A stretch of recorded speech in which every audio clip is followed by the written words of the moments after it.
குடிய விட்டு குடிச்ச மல்லிகையே ஒரு மொழியில் சிரிச்சு பேசுறியே. வாய வச்சு வார்த்தைகளை உறிஞ்சு புட்ட விரல வச்சு அழுத்திய கழுத்தில கொளுத்திய வெப்பம் இன்னும் போகல. அடிவம் மேல சிவப்பு இல்ல கண்ணுக்குள்ள கூட இல்ல நீ தீண்டும் இடம் தித்திக்குமே இனி பாக்கி ஒன்றும் செய்ய வேண்டும் பாக்கியமே.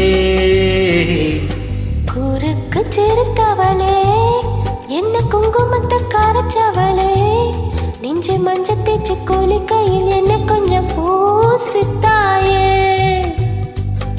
உன் கொலுசுக்கு மணியாக என்ன கொஞ்சம் மாற்று தாயே.